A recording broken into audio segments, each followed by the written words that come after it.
نهتدي لولا أن هدانا الله والصلاة والسلام على أشرف الأنبياء والمرسلين شفيع ذنوبنا وطبيب نفوسنا وحبيب قلوبنا أبي القاسم محمد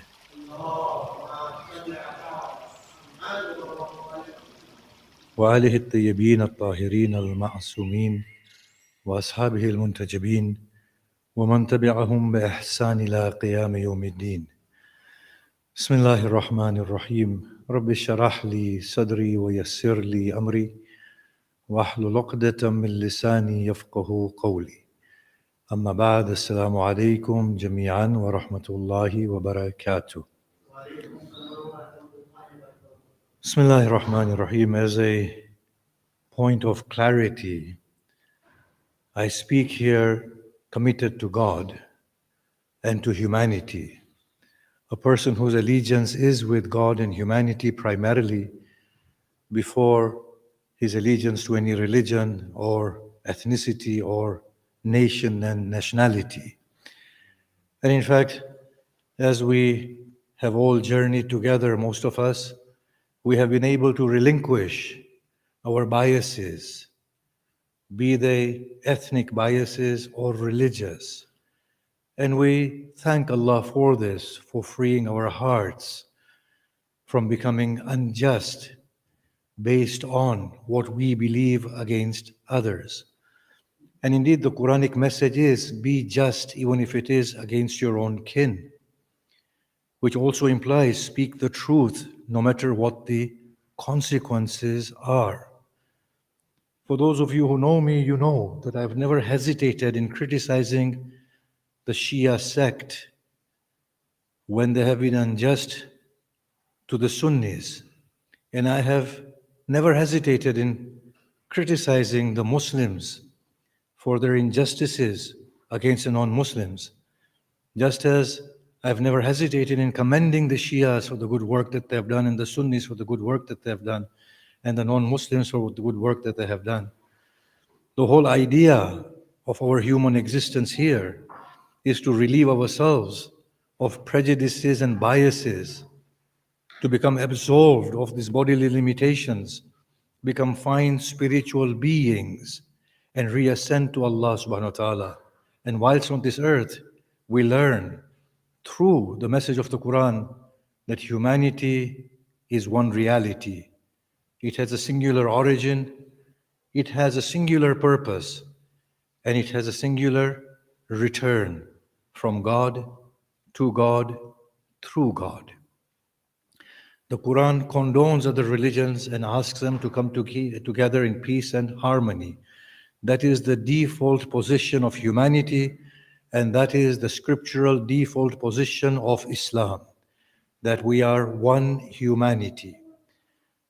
Again, on the note of principle, I will state this event as we embark on today's sermon, which is quite sensitive in its content.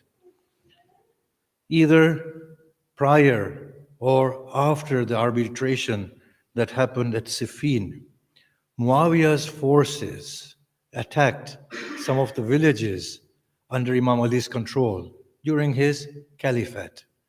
Kumail ibn Ziyad wrote to Imam Ali. He said, why don't we mount an attack on those villages?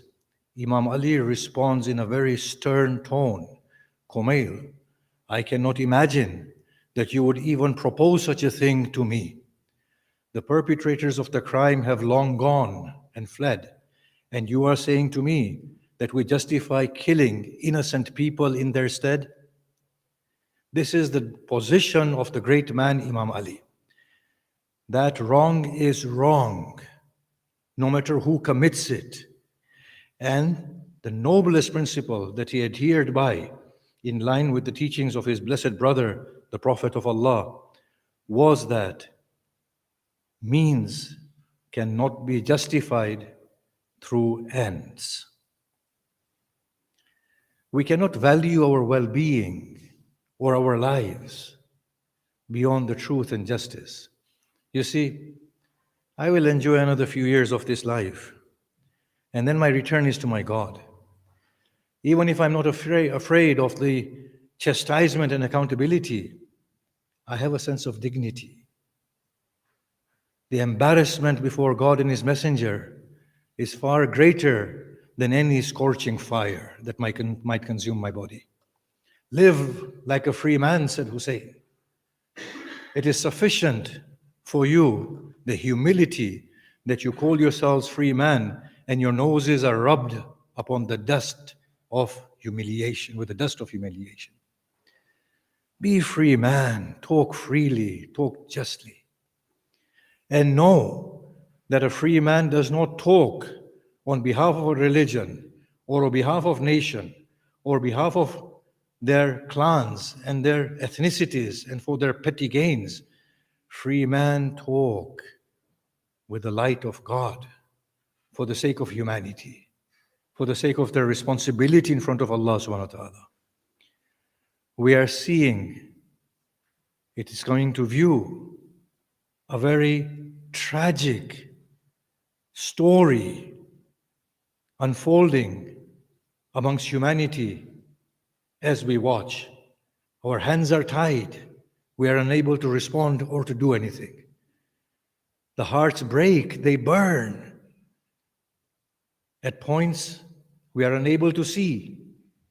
When I see fathers carrying body parts of their children torn apart by missiles and bombs, and I turn off the television because I can't watch this scene, what about that father and the mother? What is going on in their hearts? They were showing Palestinian children, 3 of them playing. 2 of them said to the other one, pretend you're dead and we're burying you. These are the games that they are playing because this is what they see. This is what they are seeing. A child wrote his name on the palm of his hand. Do you know why? If he dies under the rubble, at least they are able to identify whose child it is. This is unfolding before our very eyes. We can't do anything. We can't say anything because the media is biased, because our government unreservedly supports one side over the other. The first question that is asked on media is, do you condemn such and such, as opposed to saying, how do we end this human tragedy? What has become of this world? It is a sickened world, a darkened world, a world in which human spirit has departed the chest of humanity. But no, it is not. The people are alive and the people are awake. And I want to go into this. I will say this, that what is happening is not only happening in Israel and Palestine. It is happening everywhere in the world. But the thing is that we justify some and others are unjustifiable. Why? Because they have come to light. No injustice can be tolerated or justified. But here, because we are seeing it, we are taking note. The hearts are breaking, and sometimes it translates into rage, and sometimes into disappointment, and sometimes into helplessness.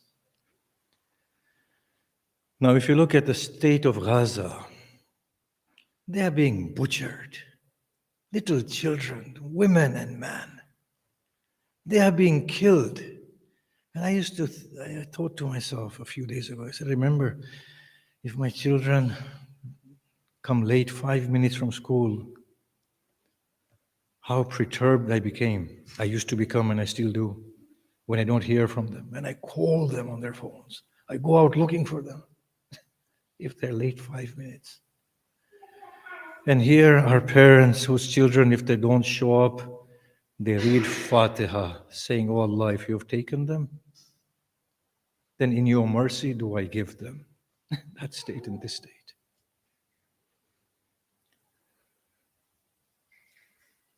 You cut off people's water their food, their fuel. This is inhumane. This is not something a human being does. When Muawiyah's forces cut the water supply to Imam Ali's forces, Imam Ali sent Malik Ashtar. He removed the blockade, sent message back to Imam Ali. He said, if we block them from the water, they will surrender. Imam Ali came to the Euphrates. He drank water and he gave a sermon. He said, "O people, this water is consumed by both Muslims and non-Muslims, by the creatures of the earth and animals. Come and partake in this wholesome blessing that God has prepared for you." What a noble man. The Prophet said, when you are at war, do not destroy their buildings. Do not burn the trees. Do not kill, and Imam Ali repeated these words in his khutbah, do not kill a person that falls from his steed. Do not subdue the one who flees. Imam Ali said additionally, do not touch their children. And if their women swear at me, do not chastise them. And the modern warfare is kill children, kill man, kill women, and they are a part and parcel of collateral damage. Collateral damage? 2,000 little children are killed as collateral damage?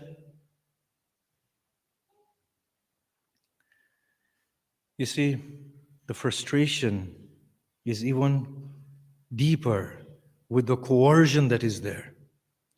Nobody is allowed to talk about it. You talk about it, you are labeled as anti-Semite. You're labeled as supporting terrorists. People who talk about it are removed from their positions. We've been seeing all of this on the media. Everything I'm saying today is there, available. Look at it and read it up. A person put a Palestinian flag and was visited by the police because a neighbor complained. We are frightened and subdued into silence. Biden and Sunak and Keir Starmer, they said Israel has a right to defend itself. Defend itself by suffocating and starving a nation of people? Is that the right people have to defend themselves? Mass killing of people? What has happened to these people's humanities? I will say to Sunak and Keir Starmer and Biden, your only interest is votes. You do not care less about the Jews or the Muslims. You just want power. Well, look at the changing tides. The public opinion is shifting. If your sense of righteousness and justice and humanity cannot bring you to utter the right words, then let your greed for votes bring you to moderate position. How shameful that the United Nations passed a resolution by Brazil or somewhere to have a momentary ceasefire, to open humanitarian corridors, to let aid in, because the Israelis wouldn't let the aid in. It was vetoed by America. Not only will history record this and point finger at our nation, but our people at present will curse us. Even if we don't believe in God, as Hussein said, if you do not fear God and you have no sense of reckoning, be free man in this world. There are standards of nobility that we need to abide by. This coercion is stopping people from speaking. Now I agree. The Jewish people are my flesh and blood, as the Hindus and the Christians and the Sunnis and the Wahhabis, they're all my flesh and blood. Alhamdulillah, God has brought this heart to a point where there is no Islam and non-Islam left in there. There are many, many Jewish people who are good. And there are many who are speaking for the Palestinians. In fact, Gerald Kaufman, the MP, he spoke. He said, what Israel is doing is it is building itself on terrorism. It is making the Holocaust an excuse to unleash untold and heard of horrors upon the people. Whatever I'm quoting is not from Muslims.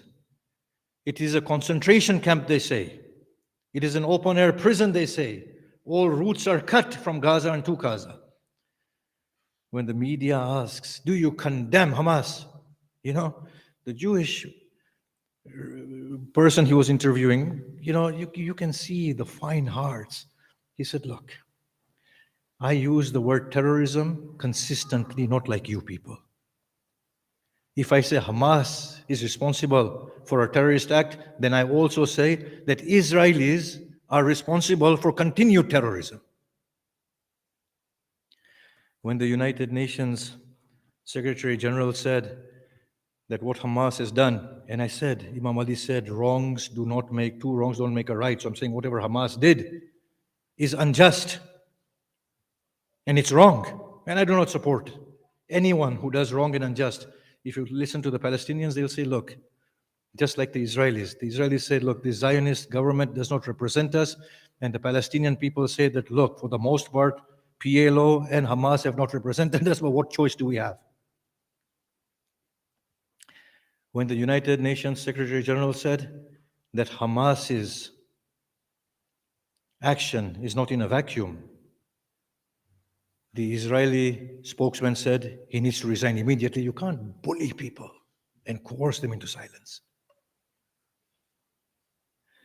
And then the Jewish, obviously very sharp man, and you have seen him, he responded, he said, look, it's not an isolated event.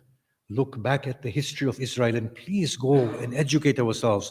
Look at the United Nations archives, how the British had promised the Palestinians a nation and a state of their own. And then we, our nation, made a deal with the Zionists and we said that you can go and stay in Palestine. And they started migrating and that created the tension.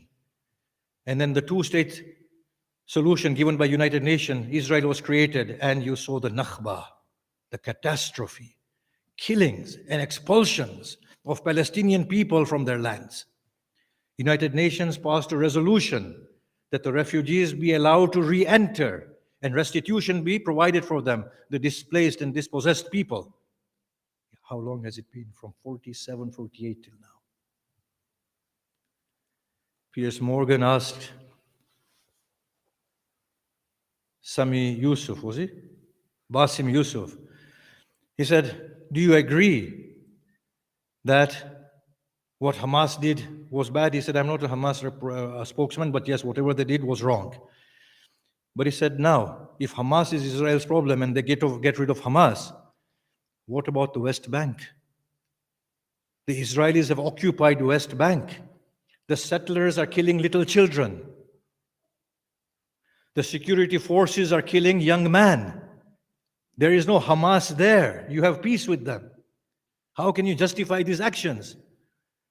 I think the world is waking up. I must commend the noble people of this country and of America and of Europe. And more than them all, I commend the Jewish brothers and sisters of ours who are speaking up, who are not allowing their biases to cloud their sense of reason and righteousness. Media lies, lies upon lies. What can you trust anymore? Biden said, I've seen proof of beheading of babies. And then later on, the statement was retracted, but the damage was done. Burning of babies. What evidence is there? We see obscure pictures. Any child being killed is a crime unforgivable. And I will not stand by anybody who kills a child. Be it the finest saintly Shia, I would condemn that person. But claims that are made are lies, are unsubstantiated. Then the bombing of the Al Ahli hospital. Immediately, it was the jihadis who've done this. New York Times analyzes the data and says it's come from Israel. Jazeera debunked Israeli lies that they have doctored that information. Step by step, Channel 4 showed it.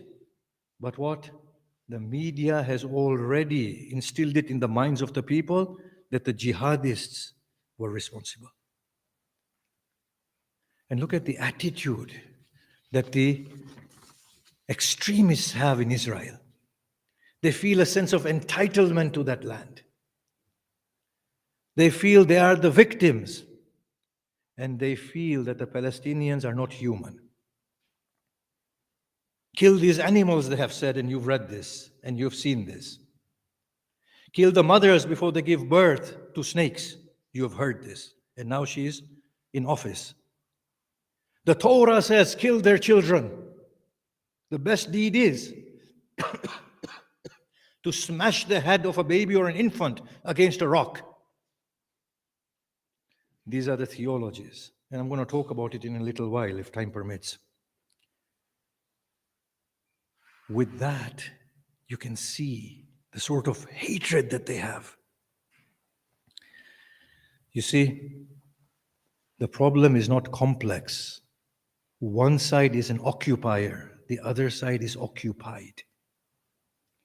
The complexity that is there is what is within the minds of those people who feel entitled.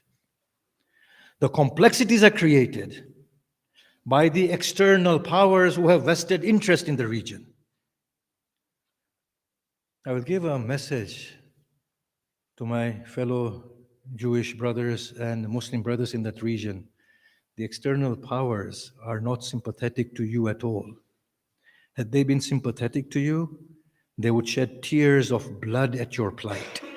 They're not sympathetic to you. You are a part of their long-term planning. You can be expended. They are not your friends, they're not your enemies. They are just after themselves. Yeah? That is what is there.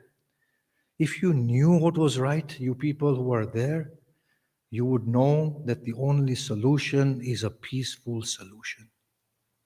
A human, godly solution. And a solution given by Jesus and Muhammad Rasulullah. And I will say to the people of this world, I commend you. I truly commend you for standing up, speaking about the truth. For you are the people who will inevitably change the status quo. And the people who are hungry for your votes will pay heed to your sentiment. They are not to be trusted. We were taken to war against Saddam. I did not like Saddam. He was a butcher. He killed Shias. In their tens, if not hundreds of thousands. He killed the Kurdish people. They are not people who have any morals. We were taken to war against Saddam on the pretext that Saddam had weapons of mass destruction. Yes? What did it result in? Deaths of over 1 million people. Displacement of millions of others. Destabilization of the country and the whole region. And they sleep at night peacefully without a sense of sin or accountability. Lies. This is what we are fed by the heads of state for ends that they want to secure. I'm going to just say that the Ukraine-Russian war was needless. We could have brokered, yes, an agreement, and we know we could have, but we didn't want to, against the will of the people. Palestinian-Israeli situation can be resolved, but we don't want to resolve it. That's the fact. Both sides are suffering. Both sides are suffering. I'm going to talk about it in a little while, how even the extremist minds are suffering. But we do not want peace. A group of people in Israel that have just lost all sense of righteousness and humanity are driving the whole of that country into a situation where the whole world will turn against them. And the world will not discriminate between one and the other. And we who have been at the end of Islamophobia, we know how it feels recently. We were the first ones to condemn ISIS. We were the first ones to talk about recontextualization of verses. Yes? We were the good people, majority of us, but we got labeled as extremists. Do you remember the data government provided that the majority of the people would support ISIS and ISIS extremist policies? And these were all lies until they were uncovered. I'm saying to the good Jewish people, when the opinion turns, it will not discriminate between the good and the bad. And we've seen this, and it takes a long time to redress it. It is in all our best interest that we stop fighting immediately and call for ceasefire. So we pray Surah Fatiha for all the innocent deceased on both the sides and throughout our world. May Allah bless their souls. And Surah Fatiha for Allah subhanahu wa ta'ala to bring some sanity in our minds to stop fighting as a start point. Al-Fatiha.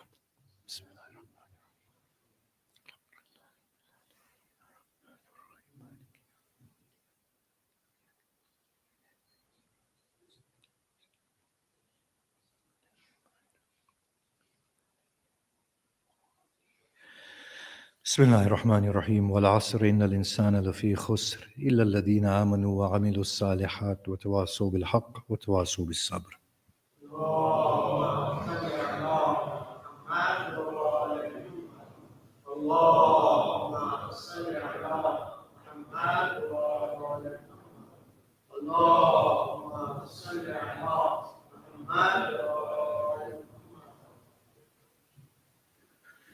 بسم الله الرحمن الرحيم الحمد لله رب العالمين والصلاة والسلام على أشرف الأنبياء والمرسلين وآله الطيبين الطاهرين أما بعد السلام عليكم جميعا ورحمة الله وبركاته. I briefly want to talk about long-term solutions. You see, we are used to quick fixes, and quick fixes never work. A good solution would be immediate ceasefire, then work towards the creation of a recognized state for the Palestinians, or give them the choice. Whether one-state solution or two-state solution, it is neither here nor there. Where Britain and America need to take a leading role, we need to acknowledge as a nation, we have created problem in that region from the early part of the last century. We are the ones. At the collapse of the Ottoman Empire, the promises that we made and the way we defaulted, we need to bear the burden of responsibility. We can't say they were a different generation, we are a different generation. We are one nation and we share that responsibility. We need to play a positive role without supporting Israel and giving them weapons to destroy defenseless, innocent people. An Israeli ex-military officer has posted a video, and he said he used to guard one of those checkpoints. He said, Israel doesn't need American weaponry to finish off Gaza. He said, something else is going on. Open your minds, O people.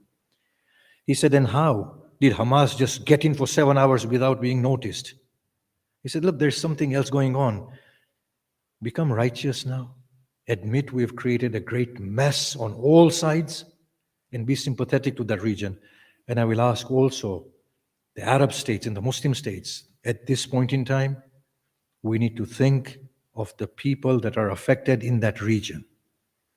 Find solutions. Do not incite any more violence in that place. But a very long-term solution has to come from addressing the deeper problems.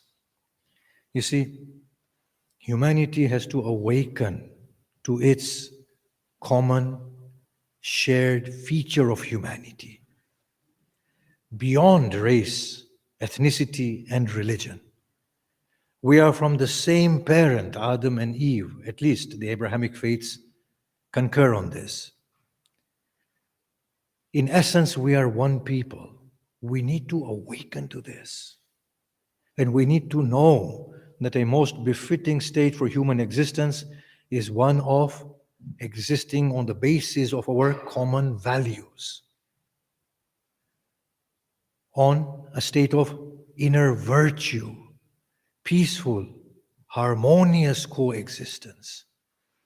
And I know it will take a long time, but we need to make positive moves in that direction. And I see when I look at the television that the people of this world, be they of religious persuasions or otherwise, they are awakening to this reality. We want to live in peace. Every human is our fellow human brother and sister. We share with them in our humanity.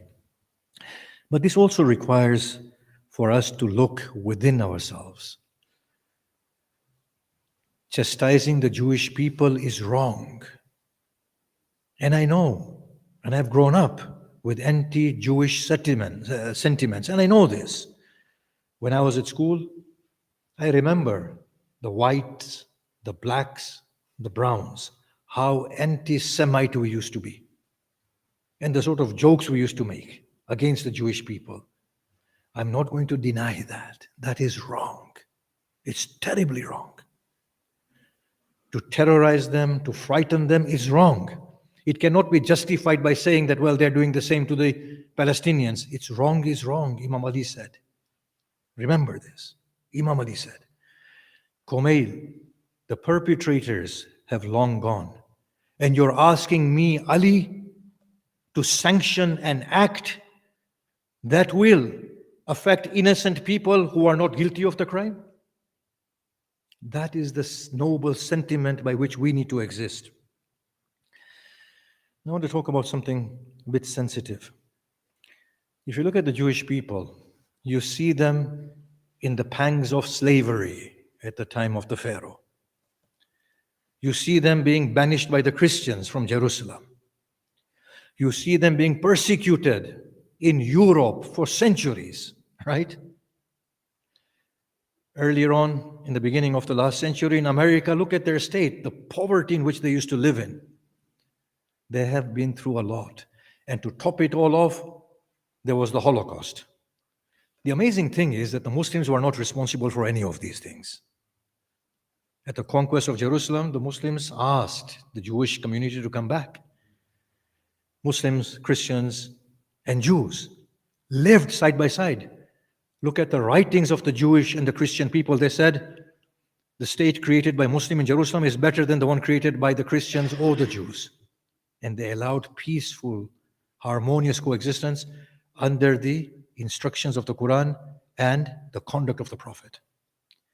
But what I'm saying is that the Jewish have this lengthy memory of hate against them, of persecution, and that has damaged them. And I tell you, it has damaged them.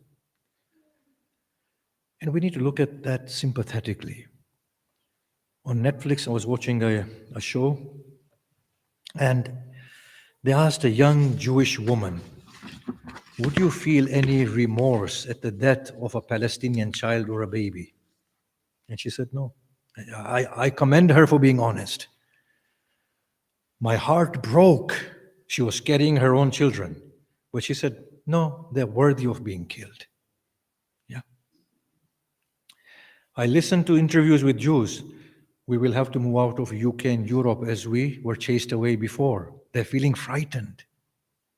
They have this victim, and I don't want to demean them. The notion of that they are victim and the whole world is out to get them. And I know the Shias were very offended at me when I said the du'as that we read, we're just victimizing ourselves. And these du'as don't even make sense. You know, قِلَّةِ عَدَدِنَا, we read in Ramadan. Oh Allah, send our wali because we are so few in number. 200 million people are not few in number. This victim mentality has to go. So I'm just saying, I've been critical of the Shias, and in that same vein, I'm offering these sentiments. They feel they're victims. They feel the whole world is out to get them. They have been taught that the other people are your enemies. They are filthy. Just like the Muslims were taught earlier on that the non-Muslims are filthy. I spoke with Christians from, was it Fallujah? I went to the church and gave a talk. There were Christians. I said, you know what? You speak like this in a human language and spiritual language, but we in Iraq, we know how we were treated by your Muslims. I said, look, I apologize. I'm deeply sorry. You know, we are moved out of queues, pushed to the back. We come to the front, somebody else comes and moves us out. The Muslims, discrimination against the Christians.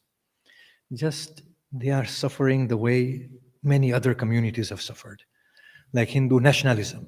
Now you saw videos in which the Israeli youth were cheering at the bombing of Gaza, and they were singing, and I'm saying the translation could be wrong, but they're singing in Hebrew, there are no schools in Gaza because there are no children left in Gaza.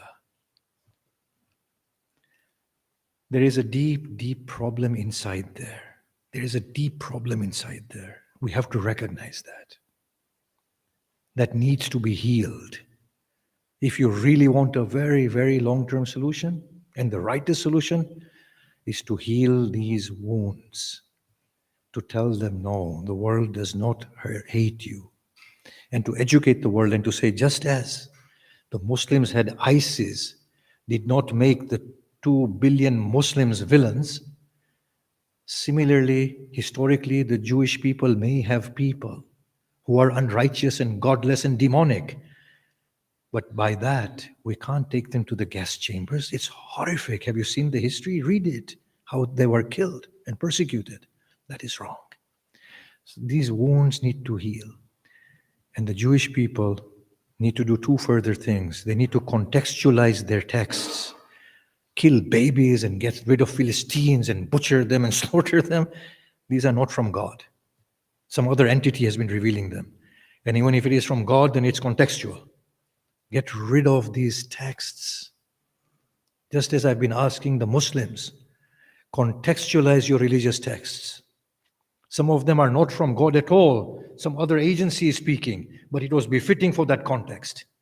Get rid of these texts. Contextualize them. De-radicalize your youth, because they're giving you all a very, very bad name. This is the very, very long-term solution. But I finish again here with the immediate solution, calling for an immediate ceasefire and calling for the intervention of the world powers, our noble country with its noble people. I am asking our government to represent our sentiment in the region, not your own personal gains. Do what we want you to do because we have put you into power.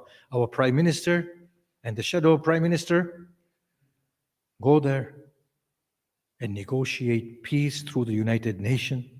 And I ask America to do the same. Pay heed to the sentiment of your noble country and the people of your country. And I ask the Muslim states to do the same. Join hands. If we want to do anything for the people of Palestine and Israel, then negotiate peace, long-term peace, and don't take any sides. Bismillahir Rahmanir Rahim.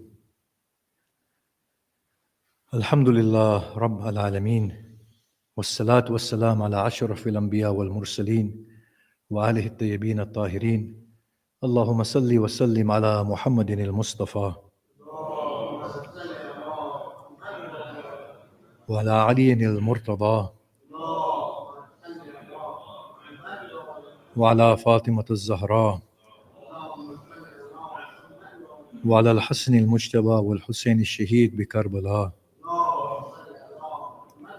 وعلى علي بن الحسين ومحمد بن علي وجعفر بن محمد وموسى بن جعفر وعلي بن موسى ومحمد بن علي وعلي بن محمد والحسن بن علي وحجة الله بن الحسن القائم المهدي المنتظر. اللهم عجل فرج وسهل مخرج واجعلنا من أنصاره وأعوانه والمستشهدين بين يديه. بسم الله الرحمن الرحيم.